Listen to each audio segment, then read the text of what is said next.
Before World Cup coverage kicks off officially in this offseason, it is time for everybody's favorite show again. That is the La Masia Update. I'm Dan Hilton, and of course, it's a La Masia Update. Some years in the past, I've done it alone, but in recent years, I think now this is edition number 5 or 6, where I am joined by La Masia expert, and the word expert is some others online. It does a lot of work. No, expert is almost underrated, a term here to use for him. ArsenKveFCB, or of course, just we'll say Arsen for the rest of this show, has joined me again to help me out. We are talking all about La Masia today. And Arsen, most importantly, again, this is either edition 4 or 5 that we've done this, but either way, I appreciate you coming back and just want to ask you, since we last talked in the wintertime, how have you been doing? Yeah, thanks for inviting me once again. It seems, it's fifth or even sixth time now. But yeah, I've been doing fine. Of course, the seasonal La Masia results could have been better, especially for Barça Atlétic, but of course, understandable considering the injuries. But yeah. Well, we will talk about Barça Atlétic. We will talk about the injuries. And I think we're going to kind of dabble into that with our first topic and the biggest topic. Because, since the wintertime, there have been so many injuries. And I feel like we have more bad news to talk about as we go down through the list and the different categories of youngsters than we do the good ones, except most of them, that being Barça Atlétic, and then they didn't win. But most of the other youth categories wind up just winning their league and all those things anyway, even though, that's how it works, obviously, with local Catalan leagues. But before we do that, I want to hit what's going to happen this summer. And that the World Cup players, of course, the World Cup is next, but World Cup players will be returning late. So this is one of those every 4 years you see the opportunity for a few more youngsters, even though they likely will not be featuring next season. There's going to be more opportunities for youngsters to do preseason with the first team. So the big task I think we have to do first is kind of break through the noise and see which of these youngsters from basically the U18s, but really the U19s and Barça Atlétic are going to be doing preseason with Hansi Flick in the first team. So I kind of I feel like we're going to have a lot of overlap. It's not like we're going back and forth with these names. But I think before I do anything else, I want to ask you, Arsen, how many names do you have on your list? I think I have 10 names, which feels reasonable. Like some years it's 5 players, some years it's 6. I feel like it could be all the way to 10 based on the ones missing and what I've heard. So how many do you have on your list? Well, I have actually quite a lot because considering the fact that there's a World Cup and most likely we won't see most of the players back for the preseason in England, which is reported. So I have like almost 20, like there's interesting names that could be called up, of course, the names that we already see in the first team, such as Thomas Marquez, Alvaro Cortes, Xavi Espart, and Joffre Torenzu. Is recovering from his injuries as well. And of course, some names like Landry Fare and Gia and Tony, who already been in the preseason with the first team, but were not called up to travel to America last summer. But of course, a lot of Barça Athletic players will leave. And of course, it will depend on what kind of offers we will get. What kind of projects they will be offered abroad or in Spain. So, of course, someone who has been very underrated for Barça Athletic, like Brian Fariñas, who recently also joined, like Shane Clovert, Ibrahim Diarra also is another name that I have. And of course, sadly, I would have liked Sam Anomoko and Juan Hernandez to be there, but as they picked up ACL injuries, they will not be there in the summer nor at the start of the season for Barça Athletic. But of course, they're still part of 2007 generation, so quite a promising gen here. And for here, I will leave it out for you to name someone different from Barça Athletic. It's funny because the names that you already threw out there, like 5 of those, for the reasons based on injuries and things, I didn't even put them on the list here. So I think the 10 that I'm going with now to that point feel like locks for these reasons. So I'll say the names, and then again, I kind of want to focus a little more on these 10, and then we'll go back to, again, the ones who I think, as you just mentioned, a lot of X factors. Like I do think like Ibrahim Diarra, because of his injuries, is kind of an X factor. We'll talk about Atlanta for today, but the ones I have here: Xavi Aspar, the right back, 6 appearances with the first team, totaling 190 minutes. His only, I think, poor appearance was his last one. Tommy Marquez, defensive midfielder, 2 appearances, 9 total minutes, 31 bench appearances. And I want to say appearances, like he got to watch the first team from the bench 31 times, which is a whole lot without featuring. Alvaro Cortez, center back, he made 1 appearance, but he did play the full 90 against Alaves, so we got like a bigger sample size for him. Jofre Torrens, the left back, 22 spots on the bench, 4 appearances total, 110 minutes. So actually less than you would have thought, but because of the injury in the second half of the season, we did most of our watching. Actually, we did all of our watching in the first half of the year. Diego Cochin, the goalkeeper, did not see any action of the first team, but the 20-year-old sat on the bench 40 times as the third goalkeeper behind Tech. As you mentioned, Guille Fernandez, the attacking midfielder/midfielder, 1 bench spot for him, but he also, again, dealt with injuries a ton this season. Tony Fernandez, mostly in the first half of the year, made 14 bench appearances, the right winger, but made 1 actual appearance for 45 minutes. We have Ibrahima Tunkara. Now, this is a big name I think we're going to focus on again. We talked about him plenty in the winter update, but it's kind of been time for his breakout. He had 9 goals, 2 assists with the U19s, the attacking midfielder / kind of put him wherever you need to along the forward line. He right now is at the Euro U17s, and they just started. That runs through the 7th of June, and it is not just Ibrahima at that tournament. It's Ibrahima, it's Raul Esposito, it's Jordi Pasquer, it's Sergi Mayans, and it's Roberto Tomas, all of which play different positions, and we'll kind of, again, get that every those. Esposito is a right back, Pasquer is a left back, Mayans is a center back, and Roberto Tomas is secondary striker, center forward type situation. Those are all there too. Then the last 2 names I had, kind of, again, lock it in. Oscar Gustavo, I kind of locked this one in because I did see a report that as far as center forwards, we'll see what Barcelona do in the offseason, but he was also injured again this season for the 3rd straight year, if my memory serves, but he is a striker. They got a nice hat trick at the start of May, and for the U19s had 6 goals, 1 assist, and he always plays well when he's on the field. He always plays well when he's healthy. He always looks like a top prospect, and so I'm going to lock him back in if he's healthy. And also, speaking of 6 goals with the U19s, he came in January, and it's funny because Barcelona, this is, of course, I'm talking about Hamza Abdelkarim here. Unless Barca buy him, he will go back to his parent club in Egypt in Al Ahly June the 30th. And if Barcelona are going to negotiate for him, they're going to have to do it with his team while he's at the World Cup, because he was called up for Egypt. And it does feel like he is their final player on the roster. I don't expect to see him at the World Cup. But also, if Egypt get blown out in the first 2 games, they might rotate, and he could see some action in that 3rd game. Maybe even get a start. Again, depends on what happens with Egypt in the first 2 games. So I also think in those 2 strikers in Gustavo and Abdelkarim, I do think Barca's going to buy him. I think he did enough to kind of prove his way there. And then I do think he comes and does preseason with the first team there. So those were the 10 names I had.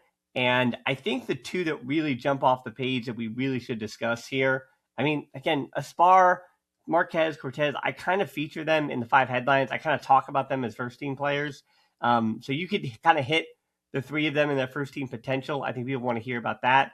And then please give us your big lowdown on Ibrahima Tunkara, his first team chances even for the preseason next season, and then Hamza Abdelkarim and kind of his projection going into next season of what we saw here in the spring. Because I think, again, those are kind of the 5 movers and shakers, if you want to call them that.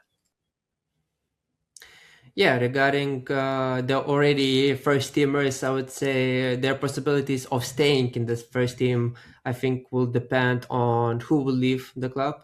Of course, as Marc Casado's future is in there, according to some rumors, and Christensen, were some rumors about renewal, and so I think Alvaro Cortez and Thomas Marquez, their future will depend to that.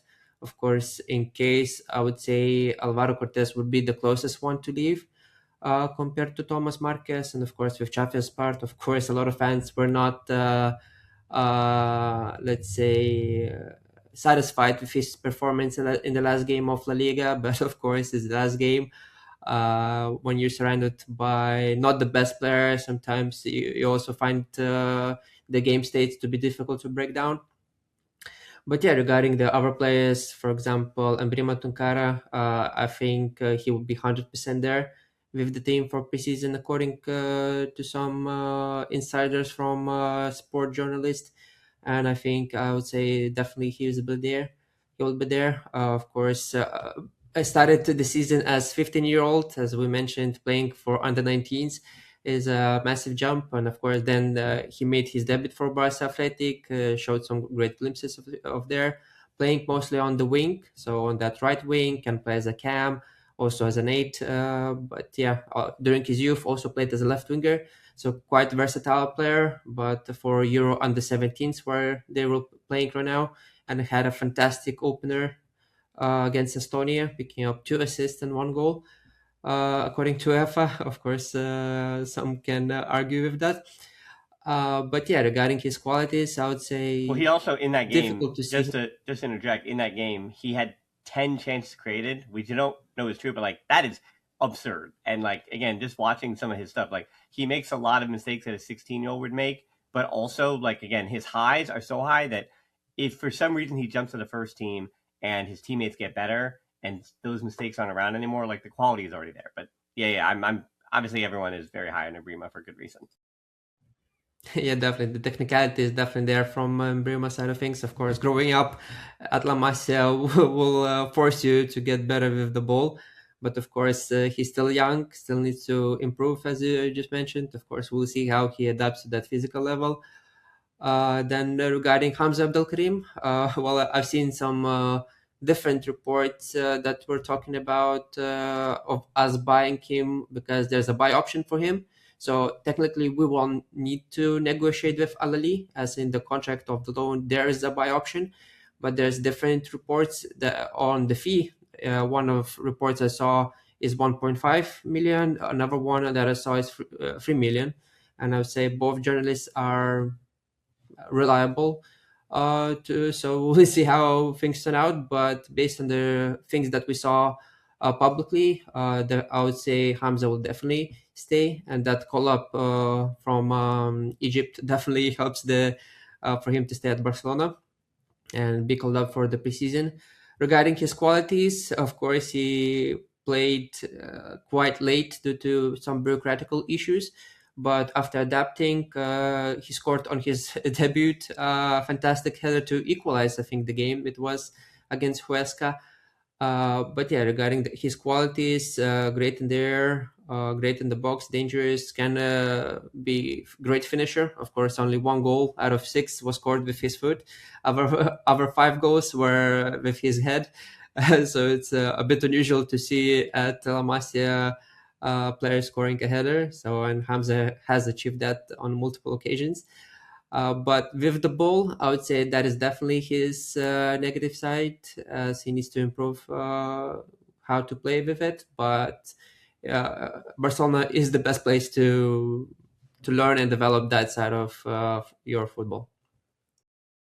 Yeah, that's a really good point about Hamza. That it's when you watch him, his weaknesses, and I think we're also understating this. That yeah, I mean, La Masia doesn't really produce strikers often, but even when they do, again, like we talked about the Roberto Tomas model, like that's kind of the striker that you think of when you think of La Masia, and so often that's kind of the striker that they produce. But then you look at Hamza, and you're right, like his hold up play isn't there yet. And so when it comes to development, that's kind of my big question for him is that he is now at the perfect place to develop his weaknesses, as opposed to coming up as these number nines through Barcelona Academy. It's hard for them to add the parts of their game that you don't necessarily get added in the academy. Whereas Hamza already has all those not only natural abilities, understanding of floating in space like that. He scores these poacher goals, scores with his head. Like he does these things that we'll say La Masia doesn't generally teach, or they try to, but like it's just very rarely it seems like a player this intuitively has these kind of skills coming in. So my question for him is kind of what I had when Ronald Araujo, and this is kind of a similar debate on this. When Ronald Araujo shows up with Barça Atlétic, we see the way he plays with the ball at his feet, and you go, okay, he has all of these other physical tools. He does all of these other things at a center back. If he can improve upon his weakness in the place that is kind of perfect for him to improve upon that weakness, then we'll see him really ascend. And it did look like, again, for a little bit like Araujo, and he at least made enough jumps from Barça Atlétic to the first team to be a first team player for all these years. So, like, regardless of what you want to say about Ronald Araujo, and I say a lot about how his issues with the ball at his feet continue to be why Hansi Flick does not start him at this point. It's why teams always consistently choose to press him when he does start. So what now denies him a starting spot, sure, but he has been a first team player for Barcelona for the better part of half a decade. And for Hamza Abdelkarim, if he, because of his limitations, if he still gets good enough at those things to be a Barcelona player for half a decade, again, that's pretty gosh darn good. Like, most players dream of that kind of situation, right? So, yeah, that's why Hamza is just so interesting. I don't want to give away some of the preview I'll be doing for the World Cup, but when I look through a lot of the, we'll say, young upcoming talent, or even like teams that selected teenagers, there's not many. There's not many teenagers going to the World Cup. And for him to be selected that spot with the entire World Cup lineups is really, really interesting, even if he doesn't play. And speaking of Hamza, you kind of mentioned it. The four big names that were brought in, and I think we also I wanted to kind of downplay it a little bit, but it was really bad luck for all the signings that Deco and Amaral went out and grabbed for January. AJ Tavares, who came from Norwich City, 16-year-old, broke his wrist back in April of the U19s. Bummer for him. And then Juvenil Onstein from Genk, center back. He had a hard time staying fit, had a hard time adapting. So instead of jumping up to Barça Atlétic like we thought, he stayed with the U19s, and I wasn't blown away. Like, it wasn't like, oh, this is the best center back there for the U19s. Like, it looked like he was adapting and having a hard time. Patricio Pacifico played with Barça Atlétic. He was on loan. I think he has a buy option as well, which I believe, I mean, you can give these reports, but because he tore his ACL, I think the club are just going to do a good faith thing and actually buy him if they do resell him. I don't think they have him tear his ACL, then send him back with his parent club. And then as you mentioned too, Hamza with that paperwork, bureaucratic stuff delayed his start. So between Tavares, Onstein, Pacifico, like, it was all a lot of bad luck.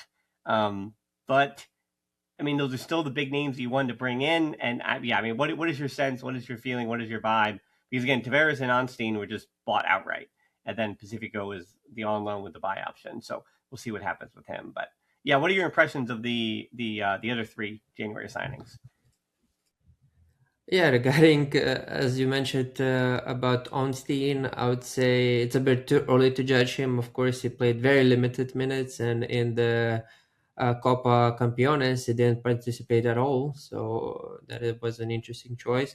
But of course, regarding his qualities, I personally liked regarding ball playing abilities, what he showed in those limited minutes. But regarding everything else, personally, for me, it's too early to judge what he can offer. But most likely, we will see him next season at Barça Athletic level. Regarding AJ Tavares, also similar case, has played mostly from the bench, and maybe if there was he started a few games then there, but without footage there, was not able to judge him properly. But of course, still needs to improve, showcase some great work rates from what I've seen. So once again.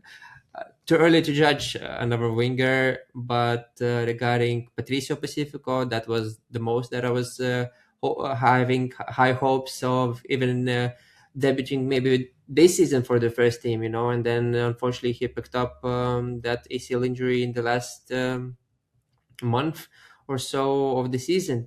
And of course, personally, I see it difficult for him to stay, but you never know. Maybe the Musculan club will prevail here, and they will get him maybe for reduced fee here, or maybe another loan, and then they will try to negotiate some kind of deal with his parent club. But I would say, as I always say, let's see what happens in the future. Yeah, and we kind of been flirting around it, but let's dive right into it. Barça Athletic, yes, the headline is they failed to get promoted again, but it seems like Giuliano Belletti will be sticking around because you want to say, like, there are years where maybe they just aren't getting results. There are years where their best players are getting pillaged. And again, for Barça Athletic, I don't, especially with the way the first team is constructed. Again, like when I started this show and I would talk about it and argue about it, Frances, like almost 10 years ago at this point, like those La Masia teams with like Carlos Alenia, and then jumping ahead to like the Ricky Puig and Kayada ones, like with those players, and when Barça Athletic wouldn't get promoted there and they still be in the third division, I go, some of their best players are like 21, 22 and should be kind of pushing into the first team. And then Ricky Puig even time was like 19, 20, right? So it's like they kind of should be pushing either into the first team or they should be doing better and having better results, right? So you kind of side eye that. But the way Barça Athletic is for the last now 2-3 seasons, like, Gabi, Lamine Yamal, Kubarsi, Mark Bernal, like those four would be straight up starting for Barça Athletic. They would be starting for Barça Athletic, and they're obviously with the first team. So, like, I'm not going crazy about the results there. Like, that is about development. And the fact that Hansi Flick and Barcelona, even before that, with Koeman and with Xavi, like, because they're plucking directly from the U19s generally with a lot of these players, like, again, I'm not crying about Barça Athletic not being promoted again, being stuck in the fourth division. That's fine. Again, like, it's too early anyway for these literally 17-year-olds to be jumped up. But they had so many injuries that the excuse for Belletti, who did, I think, he kind of remained in the nebulous of the mid-table plus almost pushing the playoffs, but just missing out. So again, it could have been worse as well. But yes, all the other big injuries. Landy Forte, people know I've been talking about him for 4 years now or 3 years now, and just cannot get healthy, and it's just brutal because whenever he plays, I'm so high on Landy Forte. He can play left back, he can play right back, he can play center back, but he just cannot stay healthy. He's the other one in that generation with Bernal, Yamal, and Kubarsi, and I feel like my Fantastic Four there from the U14s, U15s. I want to see them together, but it's just not happening for him physically. And then you mentioned Ibrahim Diarra, who was the big signing from Mali last year, recently came back from injury when the season ended, but he basically, this was basically a dead year for him. And I hope the club continue to just be patient on him because when you talk about the dribbling abilities, and we're going to talk about Alex Gonzalez in a bit with the U19s, but Diarra is one of the rare guys in the academy that can take on an opponent 1v1 as a winger. Like, he's one of the rare ones that can physically do that, I think, at a higher level. And he came back last season a little bit late, so we'll see, I think, what he does with Barça Athletic next season, hopefully healthy. Danny Rodriguez, the left winger, people are high on him. Only made one first-team bench appearance, missed a lot of time this season, bookended by some big injuries for him. Sema Namoko, he was probably Barça Athletic's most promising player to start the season, but tore his ACL, and he will be back near the start of 2027. But again, it's an ACL. We'll see how he does. And then you mentioned Juan Hernandez will likely miss all of next season with an ACL injury himself. The club, I think they renewed him like literally the week before, and now he's going to miss all of next season with an ACL injury. So brutal for him. Just, again, another guy who made the first team bench with Xavi Aspar and didn't make his first team debut, and now he'll likely have to wait over a year or more for that if it happens for him. So those five in particular, or four in particular, yeah, five in particular, there we go, Forte, Diarra, Rodriguez, Namoko, and Juan Hernandez, like brutal stuff because all of them have just a ton of potential, and it stinks. And it's, again, the built-in excuse of Barça Athletic. Yeah, regarding the season of Barça Athletic, I'm also not very sad about not getting that promotion or the playoff spots because the main priority is the development of the players. And of course, whenever you make those jumps to second division, you will see more signings to come in, those 24, 25-year-old players taking those valuable minutes from the La Masia youngsters that can be given to them, and instead of we're signing cover players from different clubs, even on loan. So it's a big cost that you give out to stay in the division. And personally, I would prefer those 19, 20-year-olds making the job to kind of semi-professional level and understand the physical difference and start to adapt to that professional level. And I think that is a very valuable lesson that they can learn. And of course, Barça Athletic, I would say at the beginning of the season, when Sama was fit, Chavez part, of course, also picked up an injury when he was called up to the first team and then went to Euro under 18 or Spain under 18 or 19 camp, got an injury there. Since then, that right flank, which started at Barça Athletic, completely disappeared. So that was very crucial loss to Barça Athletic team, as at that time they were like first or second place team. And of course, up until March or February, they were like in top five in those promotion player spots. But of course, the results were not there, and in the last few weeks, they dropped to sixth, seventh position, and sadly, the results didn't go their way, and they did not manage to get playoff spots. But yeah, regarding the players that you mentioned, of course, Lanjafari, I would hope that he will be recovered for the preseason. Now, I still hope to see him there. Uh, of course, we'll see what happens with Dani Rodriguez as another name that was with the first team, made his debut, and of course, there are some offers for him. So there will be a big decision to be made for him, as in what to do to him, to either sell him permanently with some kind of buyback option, or having percent of his rights, or just send him on loan to some kind of different club. So yeah, definitely we'll see a completely different Barca Athletic in the 2026-2027 season, as I believe the most of the core team will be the 2006, 2007, and a few 2008 generation, as most of those older guys will be leaving.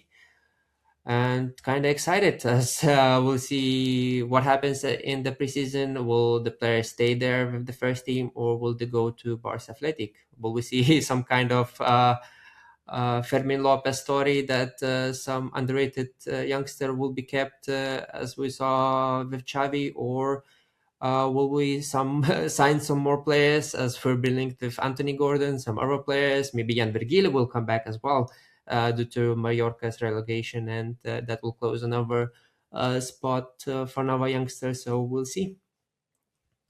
Well, yeah, I think to try to see it half glass full in the second half of this season, what I was happy to see with Barca Athletic is a bunch of the U19 players getting their debuts, kind of starting to break in a little bit more as they had so many injuries. So I think, the positive about Barca Athletic this year are talking about the U19s, right? Like, I think making that transition to the U19s here is very natural because, again, I think they exist some of the more positive. And you talk about like the names that might surprise you, and I do put I shouldn't put air quotes on that. Some of the names that I think could surprise you, particularly in the midfield for that U19. We talked about it in the wintertime that the younger of the three in Orden Gordon, the Israeli midfielder, attacking midfielder.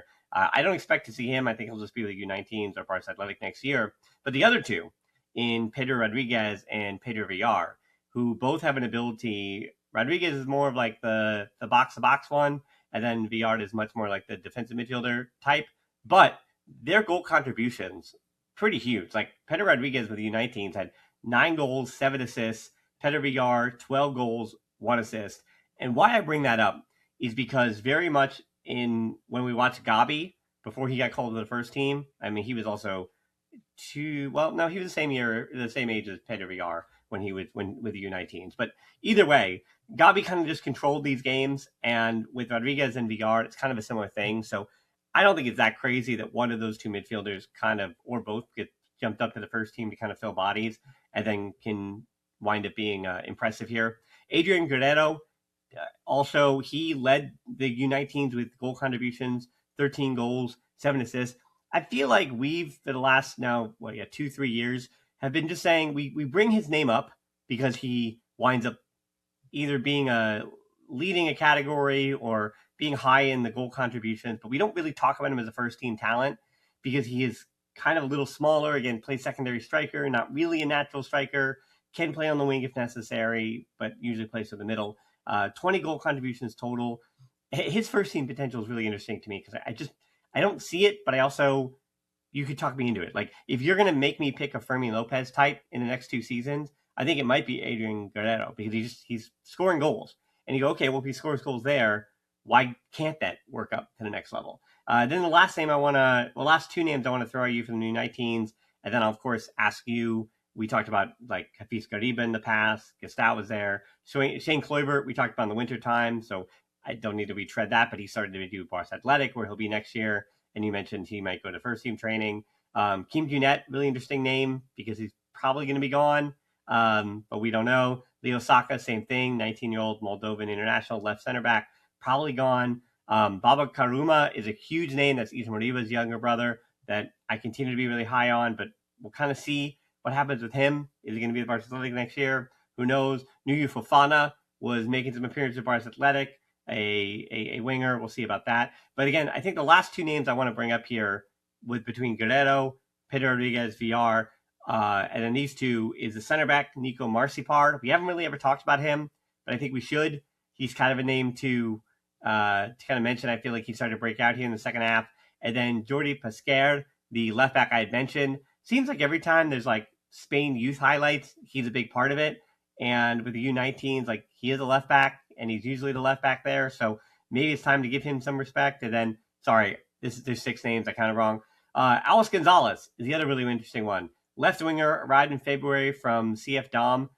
Not much of a dribbler. Again, he's not a 1v1 guy, but he makes really good decisions, and he scored more goals at the U19 level than anybody else in that division across the Spanish divisions. 16 in total, 12 with Dom before arriving at the end of February, then 4 with Barça Atlétic since arriving in February. So Alex Gonzalez is a really interesting prospect too, because very much like Adrian Guerrero, he just kind of shows up for the U19 level, and he's just one of the best players out there. So it's like, okay, well, why doesn't that kind of translate up the rankings? Like, why isn't he seen yet as a first team prospect? So between Guerrero, Rodriguez, VR, Marcipar, Alex Gonzalez, and Pesquer, I think again those are names that we haven't really focused on outside of VR and Rodriguez. So yeah, I'd love to hear your thoughts on that six. So a lot of names, so I'll try my best to remember them. But regarding that midfield of under 19s of Pedro Villar, Pedro Rodriguez, and at the moment Kim Jin-Yent, of course, Kim Jin-Yent will not stay and will go to Almeria. Hopefully he will do very well there as a fantastic midfielder, but we'll see how he adapts to that professional level. But regarding Pedro Villar, Pedro Rodriguez, and I would say another that who will join them, Orengoren, that you already mentioned, I see them at Barça Atlétic this season, as this will be a very fantastic midfield to have, and we'll see how they adapt to that semi-professional level. Regarding Adrian Guerrero, he was having a fantastic season, of course, being the top scorer of the team, if I'm not mistaken, even now. And of course, after the arrival of Hamza, he has lost prominence. Was mostly on the bench and sometimes didn't even come on. So very interesting situation regarding him, as I would say he was the best player there. So very interesting decision by Paul Planas, the coach of under 19s.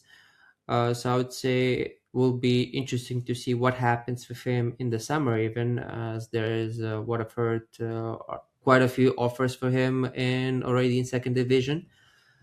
So definitely regarding his qualities, as you mentioned, he's not a typical number 9. He's more of a false 9. Of course, that is due to him being converted from a midfielder that usually played as a number 10 into a striker that managed to pick up quite a few goals for La Masia teams. Of course, can play as a left winger where he played quite a few games as well. But besides that, I would say he's a very creative forward, can find great delivery into the box or find another runner with his vision. Of course, ball playing always needs to be there, and that link-up play helps him to find some spaces between those lines.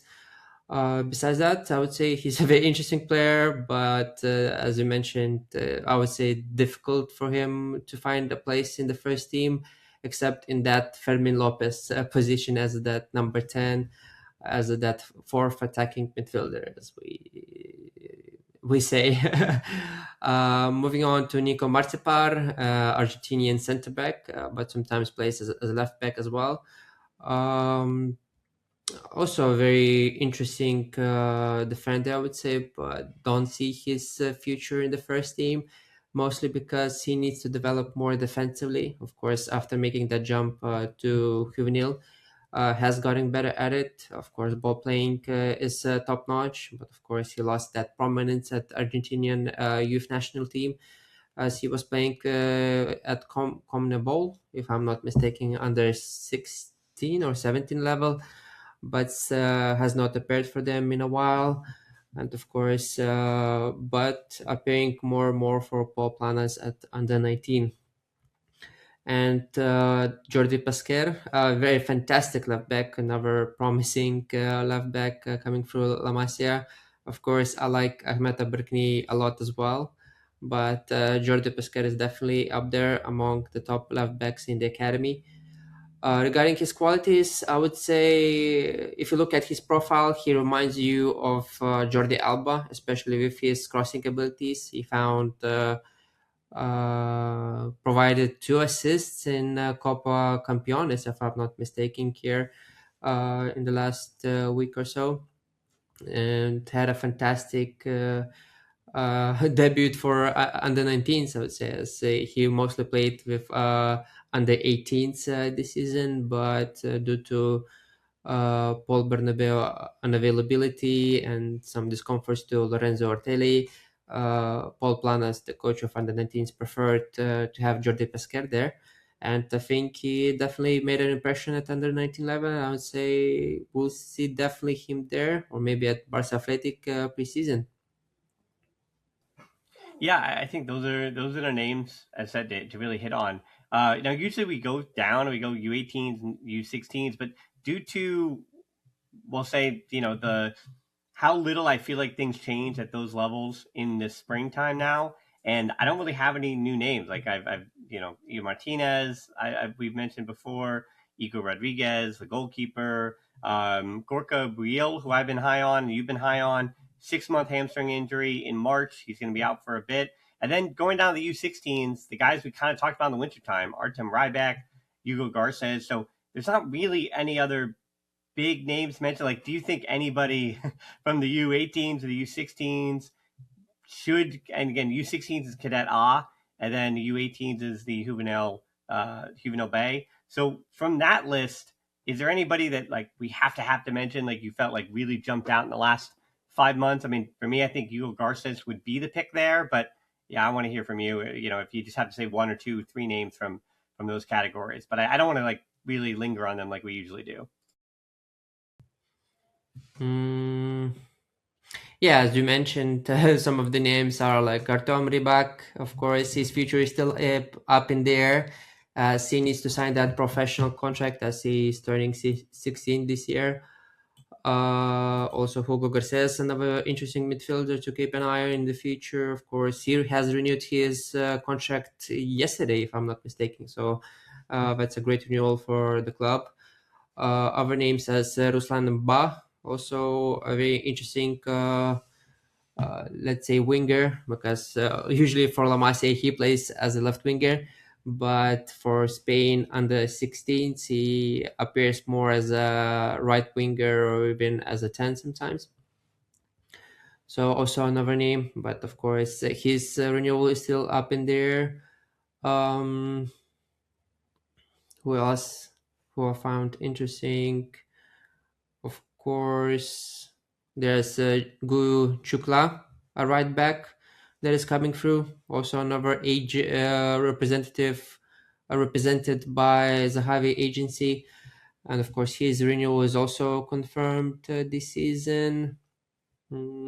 Also another pivot that I have kept an eye on was Samuel Bernequel, who recently arrived from Zaragoza. Also very fantastic, also Rodri type of number 6. Besides that, I would say those are definitely the outstanding players in that Cadet A. Yeah, Semu was kind of the one that I did have on like my extended list that I figure we might even hit for next season as a pivot for sure. Okay, and then the last thing is we always get silly at the end here, and I think it is time to get silly. You know, I am just like you. I'm on Instagram. I have to wade in the waters of TikTok nonsense, and I find that there's been three names that have annoyingly been popping up, and I say annoyingly because this is nothing to say about these poor kids, but because of the we'll say the fervent excitement of a lot of the African fan base, especially as Barcelona has continued to look at African talents.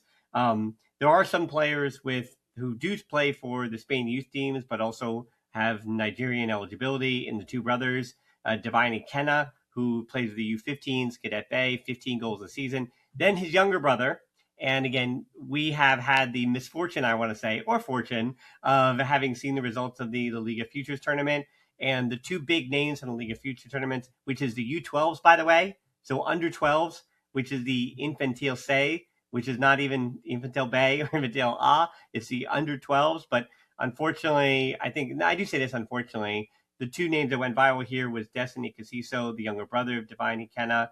He just moved up to 11 aside. 41 goals this season, 58 with the Alavi A last season. He had a La Masia record 100 goals with Benhami A the year before, and then 77 with Benhami C, or C, which is the U9. So we're talking about U7 goals, and so that was 58, 177. So the sheer number of goals that are being scored is why Destiny Cosiso is being mentioned. But again, this is a U12 player. What are we doing here? And then the other name that went viral was Hugo Gattiano, another U12 2014 midfielder, also showed out at the Liga Futures tournament. So between Destiny and Hugo, those are kind of the two. Oh my gosh, Barcelona have another one. Da da da da. But again, we don't really need to talk about these players as first team players. We could just say, hey, Barcelona had some fun 11 and 12-year-olds at the Liga Futures tournament. But yeah, it's really interesting to see. It's how do I say this? I feel dumb having to have to bring up these names so that you and I can be first to them for kids we're not talking about for another 5, 6, 7 years, right? But it's just like we want to be first to them, and that's the whole thing. It's like so we're talking about 11-year-olds. So I don't know. I guess I'm feeding into the machine and being just as culpable and bad as everybody else because I brought them up instead of making an Instagram post or whatever. But I don't know. I don't know how to handle that, Arsen. Yeah, regarding the two brothers, actually, there's three brothers to be exact, but of course, the two are still in La Masia as the third one. The oldest one, David Obina, has left last season to Cornea, but this season he's confirmed to be arriving to Espanyol. So another footballing brothers going through the academies. But yeah, regarding the under 12s, of course, or Infantil C, as you mentioned, this case has been only 2 years since the creation of technically Infantil C. As before that, they were just considered as 11A, but playing at 7 versus 7, if I'm not mistaken, level. But 2 years ago, they basically decided, okay, it's too easy for La Masia players, and to integrate them better into 11-11 side, they will be playing not at under 12 level, but under 13 level, but in the lower division of that age category. So last season, it was that they were playing in the third division of under 13, despite being 1 year younger than their position. They dominated the game by scoring 14, 15, 16 goals, or sometimes even 20 goals. So it was crazy. So it was not even competition there. And this season, what they did, they promoted the team to the second division of under 13 category. So it was a bit more challenging, but it still was very, as we can say, as you can see with Destiny's 48 goals, it was still too easy for them. But yeah, as at this level, it's too early to judge any players, as anything can change. Of course, there's exceptions as Lamine Yamal, as at that level, some players already or some fans already knew that he's destined for the first team. But at this point, as you just mentioned, it's too crazy to make any decisions on the qualities of the player, as they will grow older. They might get that spike in height, so their footballing style will need to change to adapt to that different age categories. But yeah, definitely based on what we have seen so far from them, it's a very interesting generation of the players filled with Pedrito Juarez, Shinta Nishiyama, who you most likely also saw on Instagram, of course, Hugo Galdiano, Joel Cabanes. So it's a very interesting generation going through. And regarding Destiny, he plays for Cadet B, also second top scorer of the team. And of course, I want to point out the top scorer of the team of Hector Nestor, who had a fantastic season, who picked up 20 goals compared to Divina's 18 goals, while also having 14 assists to his name. So he basically contributed 34 goals and assists combined in like 20 or so games. So that is incredible ratio. And the last time I saw such numbers were from Tony Fernandez, when he basically scored almost 40 goals in 28 games, while also picking up a few assists and there and there.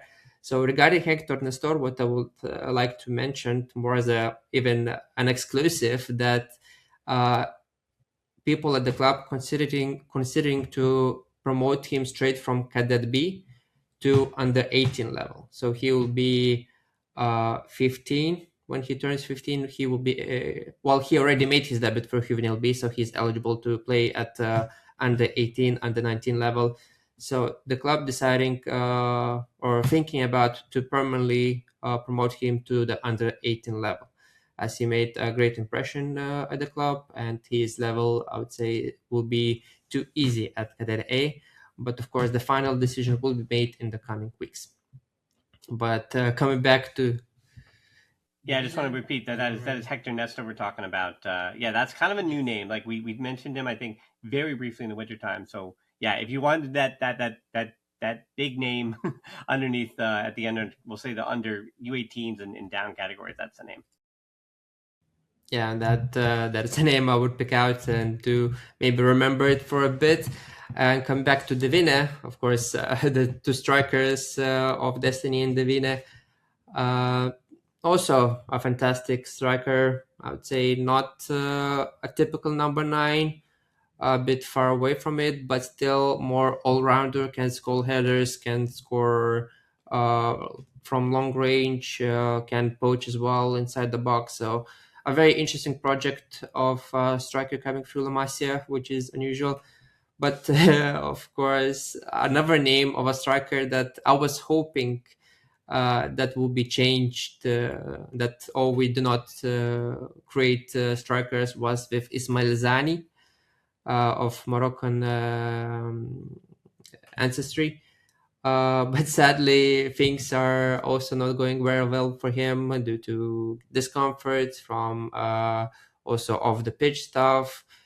Looking back at his season last season, he was doing incredible work, scoring goals for fun, two-footed, scoring headers, doing everything yourself, almost the type of Luis Suarez type of striker, I would say.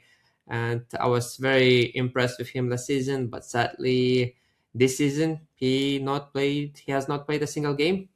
Well, what I saw about Ziani was the same thing I saw about David Moreno in the first half of this season, which was just growth spurt stuff. So he was having like back discomfort and the club just not wanting to push him. So hopefully, to that point, like he can put that growth spurt stuff behind him. He can put behind him, but we'll say underneath him. Like hopefully, he can just put some of that physical stuff as again, kids just change, right? And then again, this is the big thing where it looked like David Moreno was like, where is this kid, right? He was supposed to be this huge U14 talent, or sorry, 14-year-old talent playing for the U15. So it's like, where's his talent? But well, yeah, kids grow, and it's what happens. So again, a reminder that for basically I'd say cadet A and under, right? So the U16s and unders, anybody there, any kid there who does something, yeah, we mentioned it, but more importantly, we're just like, hey, it's exciting that La Masia has another viral moment, right? There's just more proof in these little Instagram viral moments or little stories that say, hey,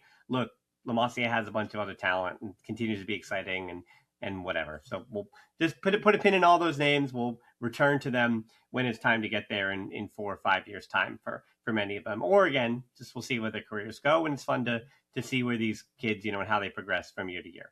Speaking of, Arsen, as people have probably been able to put together, this was not the technology-wise, the most successful for us, but we have worked through it. Hopefully people haven't even noticed, but we were able to work through it, and I always do appreciate that about the time that you provide me, but also, again, the insight that you're able to provide. So, Arsen, of course, actually, this time around, I want to say, of course, your stuff is your social media stuff is in the description of the show notes, but if people were to, really hone in on where to find you, where should people really be looking for you first and foremost?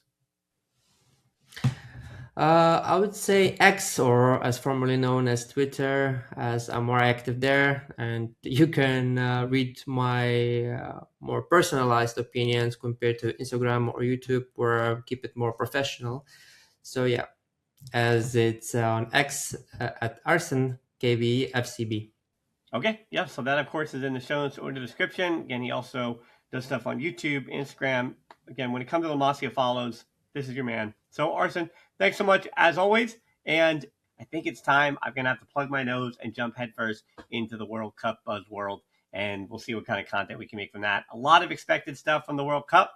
So this was a La Masia update. I wanted to make sure we got to this before World Cup really, really does take over. So again, for Arsen and myself, everybody, we will see you next time. Barça.